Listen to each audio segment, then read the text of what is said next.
పట్టభద్రుల ఎమ్మెల్సీ ఉప ఎన్నికలకు సంబంధించిన రెండో ప్రాధాన్యత ఓట్ల కౌంటింగ్ కొనసాగుతోంది.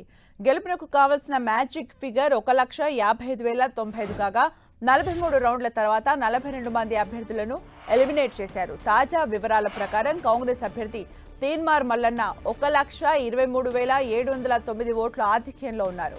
ఇక బీఆర్ఎస్ అభ్యర్థి రాకేష్ రెడ్డి 1,04,846 ఓట్లు, బీజేపీ అభ్యర్థి ప్రేమేందర్ రెడ్డికి 43,712 ఓట్లు, స్వతంత్ర అభ్యర్థి అశోక్ కుమార్ కి 29,915 ఓట్లు వచ్చాయి. కాంగ్రెస్ అభ్యర్థి తీన్మార్ మల్లన్న మ్యాజిక్ ఫిగర్ కు 31,386 ఓట్ల దూరంలో ఉన్నారు. ఎలిమినేషన్ ప్రక్రియ ఇంకా కొనసాగుతోంది.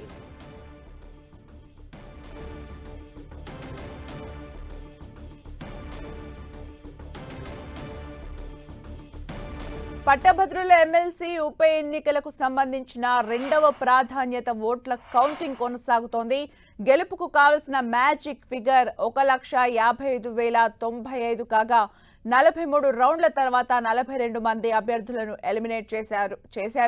తాజా వివరాల ప్రకారం కాంగ్రెస్ అభ్యర్థి తీన్మార్ మల్లన్న 1,23,709 ఓట్ల ఆధిక్యంలో ఉన్నారు. ఇక బీఆర్ఎస్ అభ్యర్థి రాకేష్ రెడ్డి 1,04,846 ఓట్లు, బీజేపీ అభ్యర్థి ప్రేమేందర్ రెడ్డికి 43,712 ఓట్లు, స్వతంత్ర అభ్యర్థి అశోక్ కుమార్ కి 29,915 ఓట్లు వచ్చాయి. కాంగ్రెస్ అభ్యర్థి తీన్మార్ మల్లన్న మ్యాజిక్ ఫిగర్ కు 31,386 ఓట్ల దూరంలో ఉన్నారు. ఎలిమినేషన్ ప్రక్రియ ఇంకా కొనసాగుతోంది.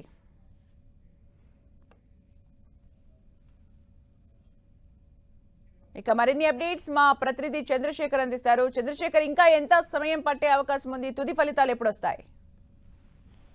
వరంగల్, ఖమ్మం, నల్గొండ పట్టభద్రుల ఎమ్మెల్సీ ఉప ఎన్నికలకు సంబంధించి మొన్న ఉదయం నుంచి కౌంటింగ్ ప్రక్రియ ప్రారంభమైంది. అయితే నిన్న సాయంత్రం వరకు కూడా మొదటి ప్రాధాన్యత ఓట్లు లెక్కించారు. మొదటి ప్రాధాన్యత ఓట్లలో ఇటు అంటే మొత్తం చూసుకున్నట్లయితే 1,55,095 ఓట్ల మ్యాజిక్ ఫిగర్ ని ఇటు గెలుపు మార్పుగా నిర్ణయించడం జరిగింది. అయితే మొదటి ప్రాధాన్యత ఓట్లలో ఎవరికి కూడా ఏ అభ్యర్థికి ఆ మార్కులు చేరుకోకపోవడంతో నిన్న సాయంత్రం నుంచి కూడా నిన్న రాత్రి నుంచి కూడా రెండో ప్రాధాన్యత ఓట్ల లెక్కింపు అనేది ప్రారంభమైంది. అయితే ఇప్పటి వరకు కూడా మొత్తం 43 రౌండ్లు ముగిశాయి. 43 రౌండ్లకు సంబంధించి 42 మంది అభ్యర్థులను దిగువ నుంచి ఎలిమినేట్ చేసుకుంటూ వస్తున్నారు. అయితే ఎలిమినేట్ చేసిన తర్వాత కూడా ఇప్పటి వరకు చూసుకున్నట్లయితే కాంగ్రెస్ అభ్యర్థి తీన్మార్ మల్లన్నకి 1,23,709, అదేవిధంగా బీఆర్ఎస్ అభ్యర్థి రాకేష్ రెడ్డికి 1,04,846 ఓట్లు మాత్రమే వచ్చిన పరిస్థితి కనిపిస్తా ఉంది. అంటే చాలా వరకు ఇటు ఆ మొదటి ప్రాధాన్యత ఓటు హక్కును వినియోగించుకున్న వాళ్ళు రెండో ప్రాధాన్యత ఎక్కువగా ఉపయోగించుకోలేదు. చాలా తక్కువ మంది ఉపయోగించుకున్న నేపథ్యంలో కేవలం కొంత మాత్రమే ఆధిక్యం వస్తున్న పరిస్థితి కనిపిస్తా ఉంది. అయితే ప్రస్తుత పరిస్థితులు గమనిస్తే మాత్రం ప్రస్తుతానికి లీడ్లో ఉన్నటువంటి కాంగ్రెస్ అభ్యర్థి తీన్మార్ మల్లన్న గెలుపు మార్పును చేరుకోవడానికి 31,386 ఓట్ల దూరంలో ఉన్నారు. ఈ నేపథ్యంలో దాదాపు ఇంకొక ఇటు స్వతంత్ర అభ్యర్థి అశోక్ కుమార్ కూడా ఈ ఎలిమినేషన్ ప్రక్రియ అనేది కొనసాగుతుంటుంది. అంటే వీళ్ళిద్దరు కాకుండా ఇటు రాకేష్ రెడ్డి అదేవిధంగా మల్లన్న కాకుండా బీజేపీ అభ్యర్థి అదేవిధంగా స్వతంత్ర అభ్యర్థి అశోక్ ఇద్దరు కూడా ఎలిమినేట్ చేసిన తర్వాతే ఈ రెండో ప్రాధాన్యత ఓట్ల లెక్కింపు అనేది ముగుస్తుంది. అయితే అప్పటికి కూడా ఎవరు కూడా మార్పును చేరుకున్నప్పుడు మూడవ ప్రాధాన్యత ఓట్లకు కూడా వెళ్లాల్సి ఉంటుంది. ఈ నేపథ్యంలో ఖచ్చితంగా ఈ రోజు రాత్రి 9 అర్ధరాత్రి వరకు కూడా సమయం పట్టే అవకాశం అయితే కనిపిస్తా ఉంది. Thank you Chandrasekhar for the updates.